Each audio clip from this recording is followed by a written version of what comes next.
बहुत पुरानी बात है। हिमालय की शांत घाटियों में जब पार्वती ने पूछा, प्रभु, ध्यान क्या है?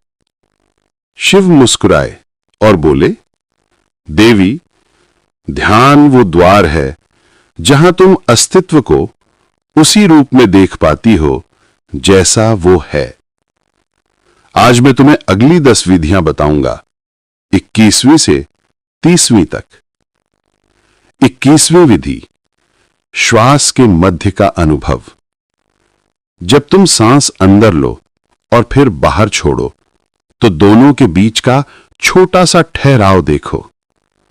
वही क्षण है जहां मन अनुपस्थित होता है, वहीं शिव प्रकट होते हैं। सिर्फ उस गैप को महसूस करो। वो दरवाजा है निर्वाण का। 22वीं विधि, ध्वनि पर ध्यान। किसी घंटी की ध्वनि सुनो और जैसे जैसे वो मिटती जाए तुम भी भीतर उतरते चले जाओ। ध्वनि खत्म होगी पर तुम्हारी चेतना नहीं, वो बचेगी और वही ध्यान है। 23वीं विधि, किसी भी भावना पर ध्यान। जब कभी क्रोध, प्रेम या दुख आए तो उसे दबाओ मत, बस उसे देखो, साक्षी बनो।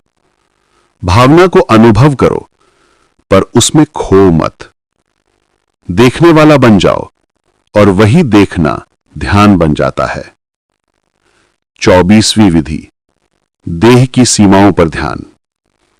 आंखें बंद करो, महसूस करो तुम्हारा शरीर कहां खत्म होता है। क्या तुम सच में केवल शरीर हो या उसके पार भी कुछ है? धीरे धीरे देह की सीमाएं मिटने लगेंगी और तुम अनंत में फैल जाओगे। 25वीं विधि, शून्यता में देखना। कभी खाली आकाश को निहारो, बादलों से रहित स्वच्छ आकाश।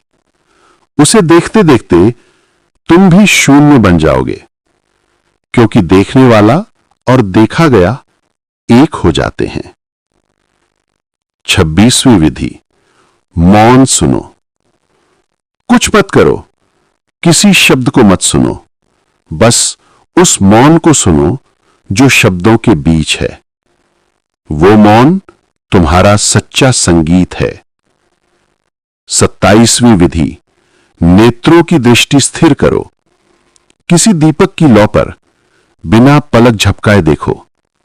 धीरे धीरे तुम्हारे भीतर की चंचलता मिटने लगेगी और एक शांति का महासागर जन्म लेगा।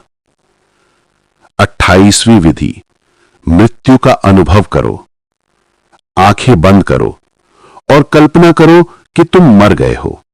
शरीर स्थिर है, सांस बंद है, अब तुम केवल चेतना हो। मृत्यु का भय मिटेगा क्योंकि तुम देखोगे तुम कभी मरते नहीं। 29वीं विधि, अपने विचारों की जड़ देखो। विचार उठते हैं जैसे झील में लहरें। हर लहर का कोई स्रोत होता है, उस स्रोत तक पहुंचो। जहां विचार जन्म लेते हैं वहां केवल शून्य है, वो तुम्हारी आत्मा है। 30वीं विधि, प्रेम में पूर्ण हो जाओ। जब किसी से प्रेम करो तो केवल देह या भावना से नहीं, पूरा अस्तित्व उस प्रेम में डाल दो। ऐसा प्रेम जो तुम्हें खो दे, वही ध्यान बन जाता है। शिव बोले, देवी, ये केवल तकनीकें नहीं हैं, ये रास्ते हैं जिनसे तुम अपने भीतर के मंदिर तक पहुंच सकती हो। अगला भाग 4 में शिव बताएंगे ध्यान की अगली विधियां जो समय, ध्वनि, श्वास और प्रकाश से जुड़ी हैं। यदि तुम इन विधियों में से केवल एक भी सच्चे भाव से अपनाओ तो वही तुम्हें परम तक पहुंचा सकती है, क्योंकि ध्यान का मार्ग भीतर ही है।